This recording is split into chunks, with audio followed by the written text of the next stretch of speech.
Hello friends. Muli bulungi nnyo mikwano gyange. Omutwe ogw'ebigambo bye tugenda okwogerako awamu nagutumye nti chai crack n'okudda obujja okw'obulimba. Ebintu ebyewuunyisa biri mu kugenda mu maaso okutwetooloola. Ate okufa kwa chai crack kwayongedde okutumbula okutayogerekeka okw'ekikula ekyawaggulu. Abantu abasinga bali mu kumuyita omutuukirivu, omuntu eyattiddwa olw'okukkiriza kwe. Ate abantu abasinga balwanyisa ekintu ekyo. Negumba nti ekintu ekikulu kye twanditandise nakyo ne tukitegeera obulungi. Si kwe kwebuuza obanga ono chai crack abadde mu mazima oba tabadde mu mazima, naye tuyinza okwebuuza nti omusajja ono abadde atambulira mu butuukirivu. Ekintu ekyanneewuunyisa kiri nti ku lunaku olw'enkya olw'amaziika ge, abantu batandika okuyingira mu kisaawe ssaawa 12 ez'okumakya. Abantu baali tebaagala kubula ku mukolo nga guno ogutalabikangako.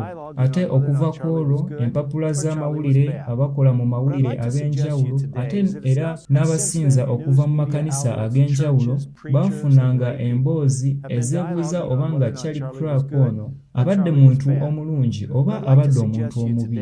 Kye njagala okwebuuza si obanga chai crack abadde ayimiridde ku ddaala ki mu ebyo byonna, naye tusaanidde tumanye oludda gy'abaddenga atambulira, ate tutegeere n'amakulu ag'ebintu nga bino. Kubanga mu nsi muno mugenda okubeeramu okudda obujja okw'obulimba n'okudda obujja okw'amazima. Emboozi eno ey'akafumo chai crack gye yabeeranga nayo ku yunivasite zaalabibwanga abantu abasukka mu buwumbi 15 mu 2024. Ate yayogeranga nti nteekateeka ye okulokola abantu ab'ebuvanjuba, naye waliwo ekintu eky'enkizo kye tusaanidde okufaako ennyo. Ate ekintu ekyo kiri nti oluvannyuma lw'okufa kwa chai crack ono, ekitabo kye yali ali mu kuwandiika nga n'okutuusa kaakano tekinnaba kufa, kye kikyasinze okutundibwa ennyo okusinziira ku mutimbagano ogwa Amazon, era n'emitimbagano egy'enjawulo egitunda nga giyita ku mikutu egy'enjawulo. Ate era n'ekirala kiraga nti ebitabo ebirala 5 ebikwata ku kudda obujja oba ebikwata ku kudda eri Katonda bye bimu ku bitabo 10 ebikyasinze okutundibwa ennyo. Naye kye njagala okubabuulira mu kiseera kino mu bufunze kwe kubategeeza nti waliwo okudda obujja okw'obulimba, naye nga kuno kuzze nga tewannabeerawo okudda obujja okw'amazima. Butya bwe tuyinza okumanya enjawulo, era ki kye tusobola okukola ffe okutegeera nti mu kiseera kino ffe tetuli mu kutambulira mu bulimba. Tulina ebigambo bye tusoma mu kitabo ekya Essubi eritaggwaawo ebyewuunyisa ennyo. Mu kitabo kino mulimu ekitundu ekigamba nti okudda obujja okw'omu kiseera kino. Kino kitundu kiwanvu nnyo nga kijja kukwetaagisa obudde obumala olyoke okiyige okitegeere bulungi. Ebimu ku bigambo ebyewuunyisa bye tusoma mu pages ezisooka ez'ekitabo kino bye bigambo ebitulaga nti amawulire amalungi ag'amazima galeeta okukkiriza ekibi mu mutima, ate ebintu ebyo ne bireeta n'okukyusa obulamu.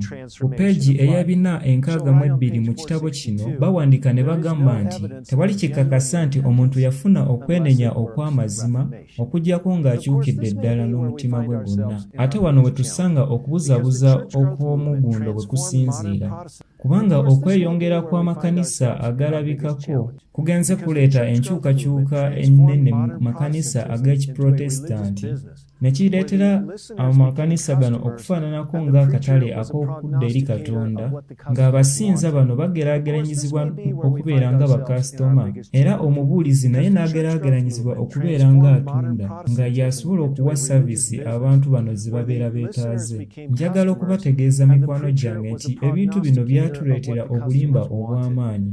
Nnabbi wa Katonda yeeyongerayo n'awandiika n'agamba nti mu kitabo kya The Great Controversy kuleeta enkyukakyuka ez'amaanyi n'okulabisibwa kuli okwa Katonda okwagobererwanga abagoberezi ba Katonda mu biseera ebyayita. Kya mazima nti omulimu ogw'okudda obujja gusaanidde gweyongerwe erudda n'erudda. Abantu bangi nga bagamba nti baakyuka, naye ate nga amakungula gaabwe nga geego agatasobola kutegeerekeka, nti omuntu akkirize nti waliwo okukula mu ye okwatuukawo mu byamwoyo, nga bino bikwatagana bulungi n'okukula okw'ekkanisa. Omuliro gwaka mangu naye ne guzikira mu kiseera ekitali kiwanvu, bwe kityo ne kireetera ekizikiza ekikutte ekisinga ekyaliwo mu kusooka. Tugenda kulaba wano ebintu ebyewuunyisa ebigenda okujja oluvannyuma lw'okudda obujja kuno okw'obulimba ebyakyamuukirira ennyo oluvannyuma lw'okufa kw'ono Charlie Kirk. Naye kye tulaba wano kiri nti kati amaanyi gaava ku bantu abo abalabika ng'abalwanyisa Katonda ne gadda mu abo abalaga nti bo bawagira obukristaayo era ne politics ng'ate baagala ebintu ebyo bikubirizibwe mu bantu bonna. Ate bino ebintu bisaanidde bituze obujja. Yeeyongerayo n'awandiika wano ku peegi ey'ebina 63 nti ebiseera ebisinga okudda obujja bwe kubeerawo mu bantu kuleetera okuzuukusa ebirowoozo mu bulamu bw'abantu, okuwagirwa okwagala ebintu ebijja, ng'ate bino ebintu si bya bulijjo bwe kityo ne kikanga nnyo abantu. Abeenenya mu ngeri ng'eno baba balina okwagala kutono okuzuula amazima ga Bayibuli era n'obutayagala kuzuula obujulizi obwaleetebwa bannabbi era n'abatume. Pulogulaamu z'omu kanisa tezibateeka nnyo ku bunkenke. Kakati muwulire wano ebigambo ebiddirira nga muli beegendereza nnyo. Wadde ekkanisa eyo gye nsinga okwagala ey'aba Seventh Day Abadventi erigaliddwa ebigambo nga bino. Ayongerayo n'agamba nti obubaka obutazuukusa birowoozo bya muntu tebulina kye buyinza kubayambako okulabula okw'amaanyi okuweebwa ekigambo kya Katonda nga kukwatagana n'amagoba gaabwe mu by'obulamu obw'emirembe gyonna. Ebintu ebyo tebifiirwako nnyo. Mukiraba mikwano gyange nti mu biseera eby'emyaka 30 egyakayitawo okweyongera okw'amakanisa bwe kweyongera ennyo, enkuŋŋaana ez'okudda obujja ez'abaana ba Katonda zaayongera nnyo mu bitundu eby'enjawulo okuyita ku mikutu egy'enjawulo. Newankubadde nga tewaliiwo buzibu obw'okukozesa engeri ng'eyo okutambuza obubaka, ekizibu kiri nti singa ebyo bibeera tebiriiwo nti bizuukuse emitima gy'abantu, abasinga tebasobola kudda bujja mu bya Katonda.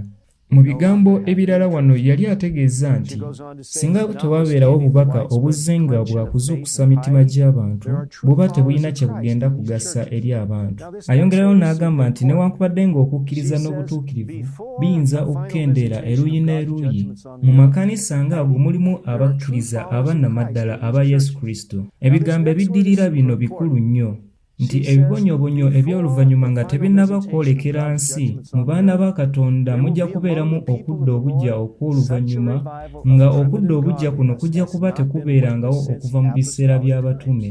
N'olwekyo bino bigambo bikulu nnyo ku bantu abo abaali basomye ku kitabo kino ekya The Great Controversy. Ate bye bigambo ebituteekamu nnyo essuubi ery'amaanyi, kubanga okudda obujja nga kuno kusaanidde kututeekemu nnyo amaanyi okusinga mu biseera biri eby'abatume. Abantu ba Katonda bajja kussa kimu, bwe kityo wabeerewo amakungula agasanyusa era n'okwenenya okw'amazima okw'abantu. Ate kye tusaanidde okumanya kiri nti okudda obujja nga kuno okw'obulimba era n'okwo okw'amazima bugenda kuba nga bumeggana, ate obumu nga bujja kusooka obulala buddirire. Ayongerayo n'agamba nti amaanyi n'omwoyo omutukuvu ebya Katonda bijja okwongerwa okuteekebwa ku baana ba Katonda. Mu kiseera ekyo abantu bangi bajja kufuluma mu nzikiriza nga zino, ng'eno okwagala kw'ebyensi kwajjawo kuno okwagala kwa Katonda. Mu be tulaba nga balinga ab'ensi nate nga beegatta n'abo abalaga nti bo baava ku mulamwa, mulimu abantu ba Katonda nga baagala nnyo n'ekigambo kye, newankubadde nga tebannategeerera ddala amazima ga Katonda era n'amaanyi ge. Naye waliwo ekiseera ekigenda okujja abantu bano bajja kusobola okutegeera ebintu nga bino. Yeeyongerayo n'awandiika n'agamba nti abantu bangi mu bakkiriza era ne mu abo ababuulizi b'ekigambo kya Katonda bajja kukkiriza n'essanyu eringi olw'amazima nga gano ag'amaanyi Katonda kwe yakkiriza nti kutegeerwe mu kiseera nga kino, bwe kutyo kuteekereteekera abantu olw'okudda kwa Kabaka. Omulabe w'abantu ayagala okukomya omulimu guno obunnambiro mu kusooka guno omulundi gwakubiri mwakozesa ekigambo kino. Omulabe Setaani ajja kulemesa omulimu guno okuva nga akozesa okuleeta ebyo ebyefaanaanyiriza okubeera eby'amazima. Newankubadde nga Charlie Kirk ono yayogera ebigambo bingi, ebimu nga bya mazima ebirala nga si bya mazima, waliwo ekitabo ekyewuunyisa kye yali ali mu kuwandiika. Ekitabo kino yali yakitumye nti yimirira mu mazima ga Katonda. waliwo okudda obujja okwali kugenda mu maaso mu bulamu bwa kyali ono ng'agenda azuula amazima ag'enjawulo ate ag'ensonga mu bulamu bwe ng'amazima gano gassangibwa mu kigambo kya Katonda. Setaani nga yeekwese mu kyambalo eky'okugoberera Katonda agezaako okuyimusa obufuzi bwe n'amaanyi ge eyo yonna ewalaga nti waliyo okukkiririza mu Katonda. Nsuubira nga tusaanidde tumanye era tutegeere nti bwe tunaaba nga tetuggumiza emirandira gyaffe ku kigambo kya Katonda tujja kutwalibwa n'okudda obujja nga kuno okulaga era n'obubonero obw'ebyamagero obw'enjawulo nga biraga nga Katonda nti ali mu bintu nga bino. Ate ng'eno y'enteekateeka ya Setaani kwe kugatta amazima n'obulimba. Ekirungi nti yeeyongerayo n'awandiika n'agamba nti singa oba okozesezza ekigambo kya Katonda tekiinaamu buzibu okuzuula oyo abeera akulembedde okudda obujja ng'okwo. Ebigambo bino bisaanidde bizuukuse endowooza za buli ssekinnoomu. Tebijja kubeeramu buzibu okuzuula amazima era n'obulimba bwe tunaaba nga tuggumiza emirandira gyaffe ku kigambo kya Katonda. Yeeyongerayo n'awandiika n'agamba nti ennewulira etali y'amazima ku bikwatagana n'engeri y'amateeka ga Katonda okubeerawo emirembe gyonna era n'ebyo bye yeetaaga gyakulembera abantu mu bulimba ku bikwatagana n'okudda obujja era n'okutuukirira. Bwe kityo obuzibu ne buba nga bwe bw'okukkakkanya okuwuliriza bikwatagana ne Katonda mu makanisa n'amaanyi ga Katonda mu kiseera kino eky'okudda obujja mu kiseera kino ekyaffe kye tulimu. Ayongerayo n'agamba nti ng'okozesa ekitangaala eky'ekigambo kya Katonda tekiinaamu buzibu bwonna okusobola okuzuula ekigendererwa ekikulu eky'okudda obujja okw'ebitundu bino ebibiri. N'olwekyo guno mulundi gwakubiri ng'atugamba nti tekijja kubeera kizibu okusobola okuzuula amazima amatuufu mu kudda obujja nga kuno, naddala singa onaaba nga ogoberera amazima era nga ekitangaala okijja mu kigambo kya Katonda. Ekintu ekyo kijja kukusobozesa okuzuula ekyo ekyetaagibwa mu kudda obujja okwa Katonda mu kiseera kino kye tulimu. Kakati oyinza okwebuuza ekibuuzo n'ogamba nti kati kiki olwo ekitaliimu? Mikwano gyange ekibuuzo nga kino kyangu kyakuddamu. Waliwo ebintu bibiri byayogedde mu bigambo bino.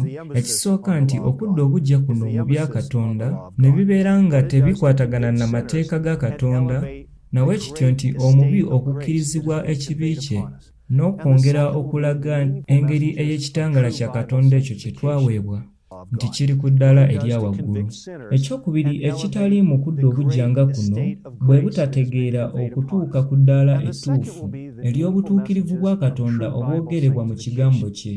Ate bye tulaba mu makanisa ag'enjawulo buli ssekinnoomu asaanidde abeere ng'abifaako nnyo, kubanga ekintu kyayogeddeko mu kitundu kino nti abantu bangi bakitwala nga kintu kikulu olw'okwenenya, na bwe kityo nti kigeraageranyizibwa n'obutuukirivu, naye ate nga ekintu ekyo ne batandika okukiyigiriza nti ekyo kye kikolwa eky'olunaku olumu. Naye ate ng'ekyamazima kiri nti omulimu guno ogw'okusobola okwenenya n'okwetika omusaalaba era n'okwetika omugugu guno Mukama waffe gwe yatubuulira ng'atugamba nti tusaanidde tugwetikke n'okulumizibwa ku lulwe era n'okukola awamu naye ku bwa Mwoyo Mutukuvu, ebyo bye biteekawo okwenenya okw'amazima.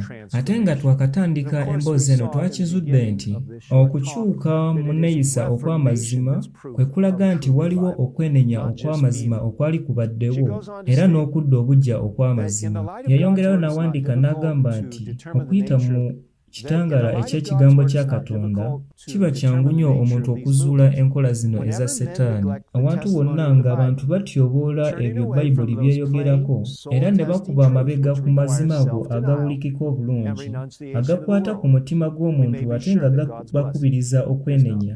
Tukitegeere ddala nti awantu nga wano tewasobola kufunibwawo amazima ga Katonda. Ate bwe tusinziira ku tteeka lya Kristo lye yagaba ng'agamba nti mujja kubategeerera ku bibala byabwe, kakati okweraliikira kwe nnina wano kwe kuno bwe tuba nga tugenda kulaba amaanyi ag'okwetika omusaalaba, bwe tuba nga tuli bakugenderako nti Mukama waffe bw'atyo bw'ayogera, era n'okukola okwa Mwoyo Mutuukirivu, ekitegeeza kati wano kisobokera ddala nti abatakkirize mulimu guno bajja kutwalibwa n'omwoyo ow'ensi, nga kuno kujja kuba kuzze olw'obukudde obujja okw'obulimba, naye nga kwambadde ekyambalo eky'obutuukirivu. Nate olw'okwongera omuwendo mu abo ab'amakanisa, kirabika bulungi nti okudda obujja okw'obulimba kuno kwafuna ekkubo okuyingira mu makanisa ag'enjawulo, era nga mwe muli n'abo abagamba nti bo ly'eggwanga lya Katonda. Wano mukiraba bulungi mikwano gyange nti amazima nga gano agoogerwa mu Bayibuli kukwatagana bulungi n'ekyo Yakobo kye yayogerako bwe yayogera n'agamba nti okutuukirira okw'amazima okutaliimu bukuusa kwonna mu maaso ga Kitaffe kwe kuno, kwe kukyalira enfuzi ne bamulekwa mu nnaku gye babeeramu, era n'okwekuuma obuteeyonoona n'ebyensi. Kakati kye twetaaga si ye mwoyo ow'okunenaŋŋana era n'okwesalira emisango, ate ng'omwoyo ono alabika mu kiseera kino ng'amaze okutuuka ku ddaala erya waggulu. Ekiyinza okuba eky'omukisa eri ffe kwe kwekebera ffekka na ffekka ne tusobola okukizuula nti okudda obujja okwali mu batume mu biseera ebyayita okukwatagana obulungi n'omwoyo omutukuvu ku ddaala erya waggulu kuyinza okuba nga kuli mu nze. Omulimu guno gwe gwokka ogusobola okututuusa ku butuukirivu obwa nnamaddala. Yeeyongerayo n'awandiika ku peegi ey'ebina-67 n'agamba nti omulimu ogw'okwenenya n'okutuukirira gwe gwokka ogugatta abantu ne Katonda ne gubatuusa ku buwulize okw'amateeka ga Katonda. Naye ate kino kye kireetera ebyo ebya Charlie Clark okubeera ng'ate byo bya njawulo. Newankubadde ng'omusajja ono yateranga nnyo okwogera mu lujjudde lw'abantu n'ayogera ebintu eby'enjawulo abasinga bye bataawuliranga, ebyo si bye njagala okufuulwako ennyo. Ekikulu si kwe kwebuuza obanga ono Charlie abadde mulungi oba ng'abadde mubi, naye waliwo abantu abasinga abagamba nti ono Charlie abadde talinaamu bukuusa mu nneeyisa ze eza bulijjo, era nti abadde alina okuyaayaana okw'amaanyi. Naye ekyamazima kiri nti ono Charlie Clark yalabanga amazima aga Ssabbiiti nga lye limu ku mateeka ga Katonda, n'akizuula bulungi nti empisa ey'okuwuliriza Katonda nga esinziira ku kuwuliriza amateeka ga Katonda, era ng'ekyo kye kijja okuleetawo enjawulo wakati w'endiga era n'embuzi oluvannyuma lw'omulimu gwa Katonda ogwayogerwako. Kye njagala okusimbako essira kiri nti okudda obujja kuno okw'obulimba obutakkiririza mu kwenenya okw'amazima era n'obutakkiriza kwewuliramu kibi era n'obutayagala kugoberera amazima g'omusaalaba kireetera omulimu gwonna ogw'okukyuka oba okudda obujja obutatuukikako. Ate newankubadde ng'ebigambo ebisinga biyinza okwogererwa wano era n'abantu ne balabika ng'abalina okutuukirira okw'omuvvundo, amazima gali nti enneeyisa singa zibeera tezikyuse mu mpisa ey'amazima era nti n'enneeyisa zo zirage ebibala ebya mwoyo, nti omutima ogw'obulimba gukyusibwe n'omutima ogw'Ekikristaayo, kuno kuba kudda bujja naye nga kwa bulimba. Nnabbi wa Katonda yawandiika n'agamba nti eddaala erisooka mu kutabagana ne Katonda kwe kukkiriza ekibi. Ekibi kwe kutta amateeka, ate amateeka ge gatutegeeza ekibi. Biri mu bbaluwa ya Yokaana essooka essula 3:4 era ne mu Balooma essula 3:2. Ekintu eky'amazima kiri nti abantu abasinga tebaagala kuwulira ebikwatagana ne ku bibi byabwe.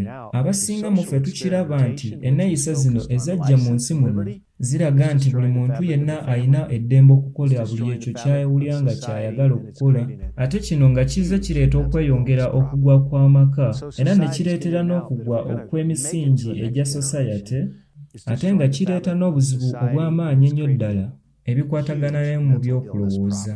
Abantu bali mu kukiraba nti singa waba nga wagenda kubeerawo omulembe omulala mu nsi muno oba okugeza ng'emyaka emirala 50 mu nsi muno, bagamba nti embeera za society zisaanidde zikyusibwe. Tutegeerera ddala nti okugezaako okuteekawo amateeka agalabika mu by'okukkiriza Katonda kye kintu ekigenda okuddirira. Ate ekintu ekyewuunyisa kiri nti kye kintu wano Charlie Clark ky'abadde tategeera bulungi. Abadde tamanyi bunnabbi kye butegeeza, obanga ebintu ebyo mazima oba si mazima, kubanga Charlie ono yali yeegomba wateekebwewo amateeka agalondoola obulamu buno obwa bulijjo. Ekizibu tekiri ku musajja ono, naye amazima ge yali avumbudde ku bikwatagana ne Ssabbiiti. Kino kye kintu ekikulu. Ate abantu bangi bagenda okutegeera amazima ga Ssabbiiti era bategeere n'ebyo byonna ebikwatagana n'amateeka ga Katonda. Ate ekizibu kwe kwebuuza nti banaafuna enkyukakyuka mu bulamu bwabwe. Ssabbiiti ly'etteeka eritulaga enkolagana gye tuyina wakati waffe ne Katonda. Ku peegi ey'ebina-68 mu kitabo kya The Great Controversy yawandiika n'agamba nti kubanga tebakiraba nti baabula olw'okwonoona amateeka ga Katonda, tebawulira nti beetaaga omusaayi gwa Kristo ogugyawo ebibi byabwe. Baaniriza ekitangaala eky'obulokozi naye nga tebaakyuka mu mitima gyabwe wadde okukyukako mu nneeyisa zaabwe. Okukyuka nga kuno bwe kutyo bwe kukula nga kugenda mu maaso, ate abantu bangi ne bayingira mu kkanisa naye nga tebasanga kimu ne Kristo. An exceptionally powerful indictment. Kuno kwe kuloopa okw'amaanyi okuloopebwa amadiini mu kiseera kino. Ate kye tugenda okulaba nzikiriza nti nga kye kintu ekigenda okwewunyisa ensi yonna. Singa wabeerawo amayengo mu nnyanja galeetera kibuyaga ow'amaanyi, bwe gityo ne bijja nga bijja byolekera eno ku lukalu lw'ensi. Mikwano gyange nzikiriza nga singa nsinziira ku ebyo ebyaliwo mu kufa kwa Charlie Clark, nzikiriza nga twafuna ekikolo eky'amaanyi ekyaleeta obulimba, naye kati mu kiseera kino nga bigenda mu maaso. Naye ekyamazima amateeka gasobola okukkirizisa omubi ekibi, bwe kityo ekisa kya Katonda ne kikola omulimu ogw'amaanyi ogw'okukyusa enneeyisa z'omuntu. Ekintu ekyo kisoboka. Naye kaakano wano ebintu we bisinga okwewuunyisiza ennyo eri abo abagamba nti bo ggwanga lya Katonda. Tulaba ebibinja bingi ebyawukana eri abo abagamba nti tukkiriza mu nzikiriza ey'Abadiventisti, naye ate nga tebakitwala nga kikulu nnyo eky'okuba nga bafuna obulokozi olw'okukkirizibwa. Kakati omulimu guno ogw'okutukuzibwa nagwo gulina bwe gutandikira, naye ate luno nga lwe lugendo lweyongerayo. Mu lugendo luno olwa buli lunaku mwe tufunira okwenenya ku bibi ebibeera byawamba emitima gyaffe, ne tuddaabulula enkolagana gye tulina wakati waffe ne Katonda okwa buli lunaku. Ekyo ne kitusobozesa okuba nga tugoberera Katonda naye nga tukyusaamu ne mu nneeyisa zaffe. Ekimu ku kukyusa enneeyisa zaffe kye kikolwa eky'ekisa kya Katonda okwo kw'omuggundo. Mukama akola ekikolwa era ekintu eky'amaanyi ne kikyuka. Kino nga kyo kyamagero, naye waliwo ebintu Katonda by'atakola mu ngeri ey'ekyewuunyo. Waliwo naawe enneeyisa nga kyetaagisa naawe nti ozireke, akuwa amaanyi gonna ag'okukola ebintu ebyo, n'akulekera obuyinza obw'okubikola.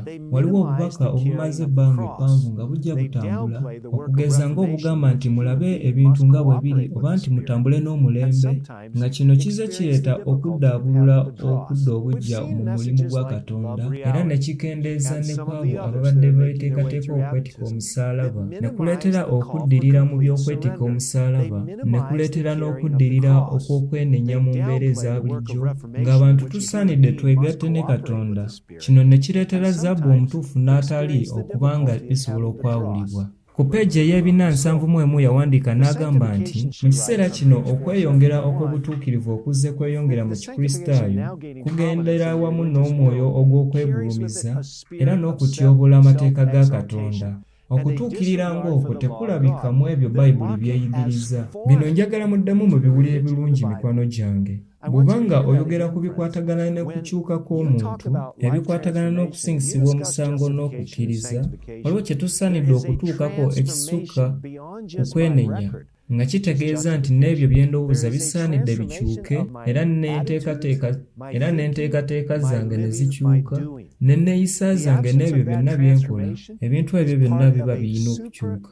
Naye singa wabeera tewaliwo okukyuka nga kuno, kwe kulaga okutukuzibwa okw'obulimba, ng'abantu bano abanyiikira ennyo mu by'okusinza naye nga tebasanga kimu ne Kristo, era nga kuno kuba kugoberera Katonda naye nga Katonda tabimanyiiko wadde. Yeeyongerayo n'awandiika n'agamba nti mulimu gwa kaseera katono nnyo ebintu ebyo ne bikoma, nti naye ate olw'okukkiriza omulimu guno guba gusobola okubatuusa ku butuukirivu obwa nnamaddala.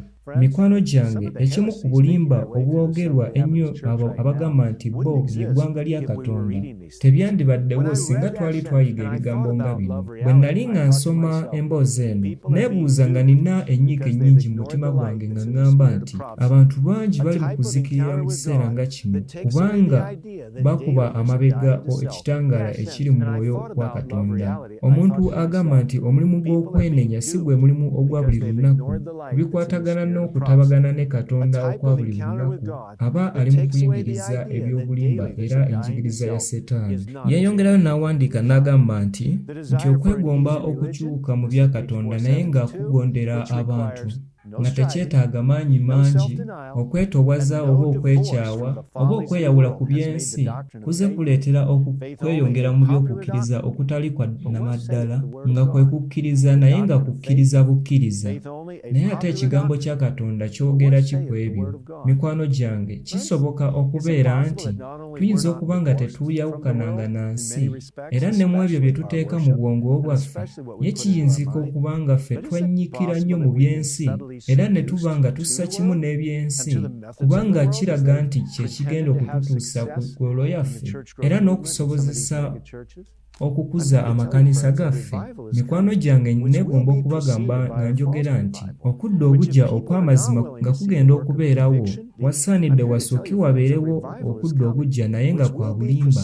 Mu kudda okujja okw'amazima abantu balyoke babeere n'obukyufu obwa nnamaddala, balyoke bategeere amateeka ga Katonda nga bwe gali, era nga kye kitulaga nti ekisa kya Katonda kiri waggulu nnyo, n'engeri ekisa kye gye yatuwa gye kiri eky'amaanyi bwe yasalawo ne yeefuula omuntu. Naye ate singa tunaaba tusazeewo obutagoberera mazima, abantu abatakkiriza Katonda bakoleremu omulimu gwe, nti ayogere naffe okuyita mu kigambo kye, atukkirizise ekibi era akyuse n'enneeyisa zaffe, tujja kutwalibwa n'okudda obujja okw'obulimba, ate tujja kuzikirira lubeerera, bwe tutyo tubulwe obulamu obutaggwaawo. Kisaanidde wasooke wabeerewo okweyongera mu kwetika omusaalaba era n'okugoberera amazima mu lugendo luno olw'Ekikristaayo. Bino ebintu bisaanidde bibeerewo mu bufumbo, ne bibeera eyo gyonna gye tukolera, mu maka gaffe, gye tusabira, nate ne ku mirimu gyaffe. Nate Omukristaayo yenna atalina maanyi ga Mwoyo Mutukuvu amukulembera, bwe kityo nti amaanyi gano gawe obulamu bwe ekyokulabirako ekirungi, oyo ali mu buzibu obw'okuva ku mazima era n'okubeera mu kudda obujja okw'obulimba, w'osangira omuntu ng'ali ku ddiini naye nga tagoberera Yesu Kristo. Yeeyongerayo n'awandiika n'agamba nti newankubadde nga empisa z'Ekikristaayo zitegeerekeka tebusaanidde kubeeramu ennaku oba okufiirwa okubeera ow'omugaso. Kya mukisa mulungi eri buli muntu okubeera mu mpisa ezo Katonda z'akkiriza ate nga zimuweesa n'omukisa. Naye ate ebigambo ebidirira wano mbyagala nnyo. Ebigambo bigamba nti si lwa kwagala okwa Kitaffe ow'omu ggulu nti bulijjo tulabike ng'abasingisiddwa omusango ate nga tugaliddwa ekizikiza. Mukiraba bulungi mikwano gyaffe, Setaani alina engeri gy'ayagala okweddiza omutima gw'Omukristaayo yenna. Tusaanidde tuzuule engeri gye tusobola okufuna obutuukirivu nga buno era n'engeri gye buyinza okweyisaamu eri ffe, bwe tutyo tulyoke tutuuke mu Yerusaalemi ekijja. Ye Katonda tayagala nti tubeere mu kiseera nga tulaga ng'abali mu kizikiza eky'olumbe kubanga twakkiriza Katonda. Ebigambo ebisembayo wano bigamba nti okuggyako ng'amateeka ga Katonda gaddizibuddwayo okubeera mu kifo kyagwo ekituufu, bwe kityo bwe kisobozesa eri abo abagamba nti ggwanga lya Katonda mu bo ne mubeeramu okudda obujja era n'okukulaakulana mu by'okukkiriza era n'okukkiririza mu Katonda ng'okwali mu bajjajjaffe abaatusooka. Muyimirire mu kkubo mulabe era mubuuze amakubo ag'edda, ewali ekkubo ettuufu, awo we mubeera muyita, awo we mugenda okufuna essanyu mu mitima gyammwe. Mukiraba bulungi mikwano gyange, okudda obujja okw'obulimba kye kikakasa nti nate n'okudda obujja okw'amazima nako kugenda kugoberera. Nate singa tunaaba tetugoberedde okudda obujja kuno okw'obulimba, era na bino byonna ebijja nga birabika ensangi zino okw'emirimu egyewuunyisa egya Katonda, tujja kuba nga tweteeseteese okugoberera enneeyisa entuufu eza Katonda, nga bye biseera ebiringa ebiseera by'abatume nate n'okukirawo, nga kwe kwaniriza Mwoyo wa Katonda mu ngeri ey'amaanyi, era nga bino bituteekateeka olw'okudda kwa Yesu Kristo. Waliwo bangi mu makanisa ag'enjawulo mu kiseera kino ekya leero abagenda okuwulira eddoboozi lya Yesu Kristo okuyita mu kigambo kye, era bajja kukkiriza okugoberera omusaalaba, era okugoberera amazima gano amatuufu kijja kuleetawo enjawulo eri abo abagoberera Katonda era n'abo abasalawo okugoberera Setaani. Ate abo bwe banaawulira okukoowolwa kwabwe bwe bajja okukakasibwa mu mitima gyabwe ekisa ekyewuunyisa ekya Yesu Kristo, era nga lye ddaala Yakobo lye yasobola okulaba wano, nga luteekawo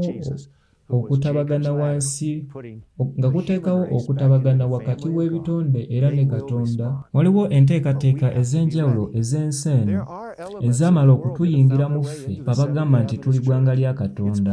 Eyo y'ensonga emu ku bituleetera okuba nga tetukyayina bumu era n'okuba nga tetukyasobola kukkaanya.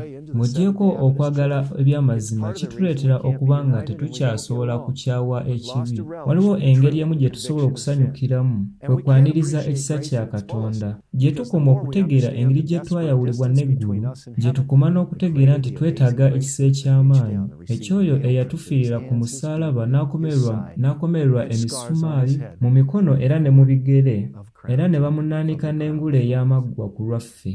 Njagala okubakubiriza mikwano gyange nga mbategeeza nti ye Katonda ye Katonda, era tetusaanidde kubeera mu kweraliikirira ng'abaasalibwa omusango ogw'olubeerera, naye bulijjo tubeerenga n'obulamu obudda eri Katonda.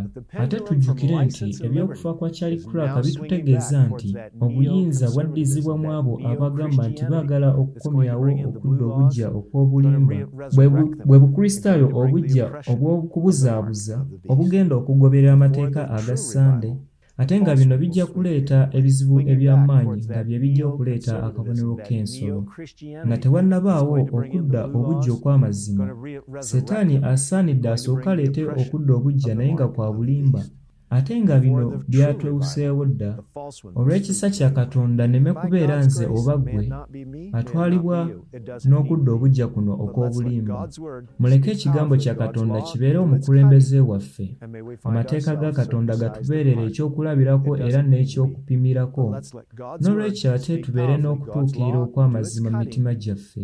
Mukama abawa omukisa. Ate mu kiseera kino nzikiriza nga kati musobola okwawula mu kiseera kino musobola okutegeerera ddala okudda obujja okw'obulimba, ate nga okudda obujja okw'amazima ko kusookerwawo n'okubeera nga abantu bassaamu amateeka ga Katonda ekitiibwa, era n'okukkiririza mu kisa kya Kristo ekituleetera okwenenya, bwe tutyo ne tubeera n'empisa empya era enzuukufu. Tugulewo emitima gyaffe eri okudda obujja kuno okw'amazima, kubanga olw'okweteekerateekera enkuba eyaddumba kye kino ekiseera mwe tuli kaakano. Mukama abawe nnyo omukisa, nate ayongere okubategeeza ebintu nga bino mu linnya egganzi erya mukwano gwaffe Yesu Kristo. Amiina.